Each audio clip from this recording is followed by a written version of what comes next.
Voilà, on est à la dernière étape, donc je vais présenter le code que j'ai écrit qui valide toute la chaîne et je vais pour ça utiliser une des tables de la base de données d'exemple. Il y a une base de données, une table acteurs avec les prénoms et les noms de famille d'acteurs de cinéma.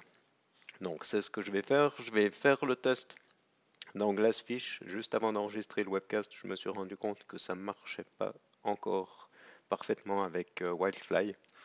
Donc je devrais expliquer pourquoi dans un webcast ultérieurement. Mais ça sera un problème de configuration plus qu'un problème de code. Donc ce que je vais faire, c'est venir dans NetBeans et puis vous montrer le code.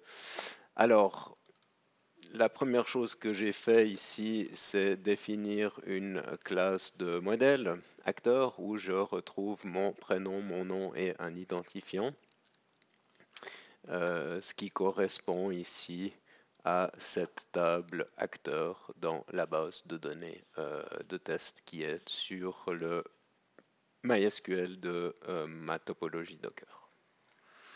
Donc ça, c'est la première chose que je fais, rien de nouveau.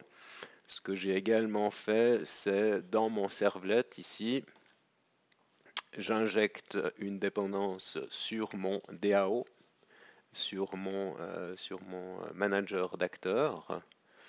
J'appelle ici une méthode findAllActors qui va me retourner une liste d'acteurs. Je l'accroche à la requête et je forward, je délègue la fin du traitement à la page ISP, modèle MVC standard comme on l'a vu la première semaine du bootcamp. Et donc ça me permet après dans ma page qui se trouve ici, ça me donne la possibilité de dire ben, je reçois une collection actors, je vais itérer dessus et puis je vais afficher sur chaque ligne l'identifiant, le prénom et le nom de l'acteur. Là aussi, rien de nouveau, c'est ce qu'on utilisait déjà quand on gérait nos données en mémoire. Et puis par contre, c'est maintenant mon DAO. Donc un DAO, c'est une classe, c'est un service qui se concentre sur les fonctions CRUD, donc ajout, modification, suppression et récupération d'informations. Pour le moment, j'ai fait une fonction, j'ai fait une partie du R de CRUD. J'ai une méthode qui récupère la liste de tous les acteurs. Alors on va regarder ce que je fais dans ce code.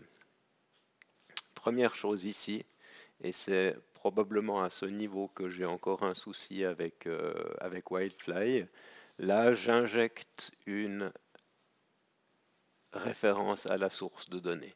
Donc de la même façon que je peux injecter une référence vers un OJB dans un servlet, ici j'utilise la même approche et j'injecte une source de données qui s'appelle jdbc/sakila. Et ça, vous vous souvenez, c'était le nom qu'on avait donné quand on avait configuré notre data source du côté Glassfish et du côté Wildfly.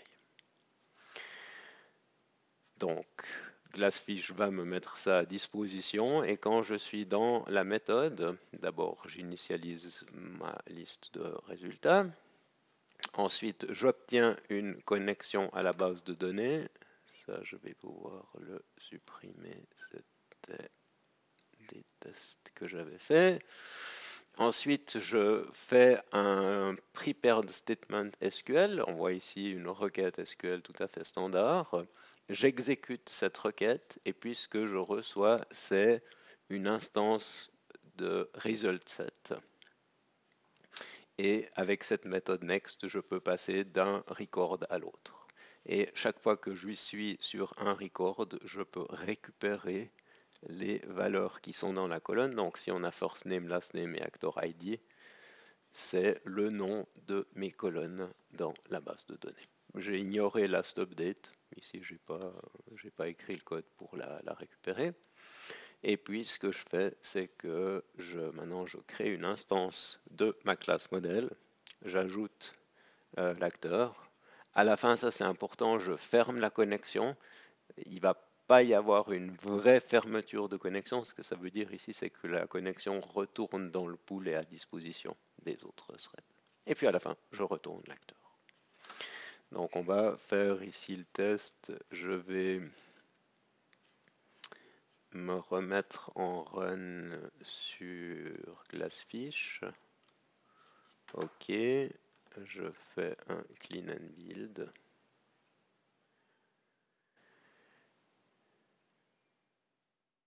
J'ai mappé mon servlet sur /test. Donc on va exécuter ça. On run. Il a ouvert dans l'autre écran. Et si j'accède à /test, eh bien on voit que les résultats sont bienvenus.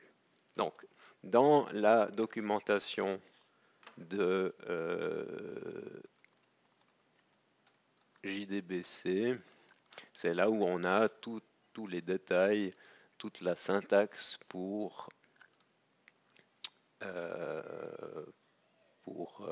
écrire les requêtes et exploiter cette API. Si vous avez déjà interagi avec des bases de données, bien vous allez voir que c'est relativement simple à prendre en main et à utiliser.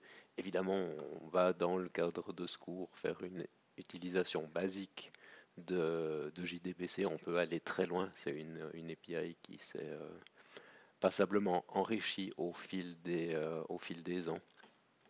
Mais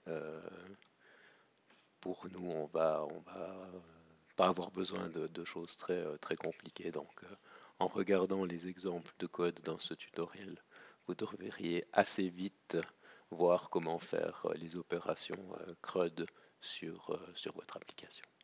Donc, ce que je ferai prochainement, je donnerai les informations sur ce qui est nécessaire pour faire fonctionner la même chose dans Whitefly, puisque en l'état, ça ne fonctionne pas directement. Je suspecte que ce soit ici ce lookup, ce que j'avais utilisé d'abord avec NetBeans, j'avais utilisé le name ici, mais ça ne fonctionnait pas parce que j'avais pas déclaré la data source dans un fichier de description. Donc il faut que j'aille regarder dans le détail de la documentation.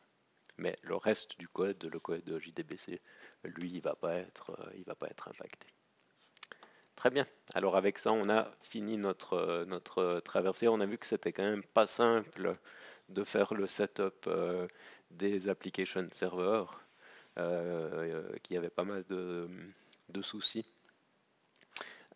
Et une fois que c'est en place, ben là, on peut se concentrer sur le code.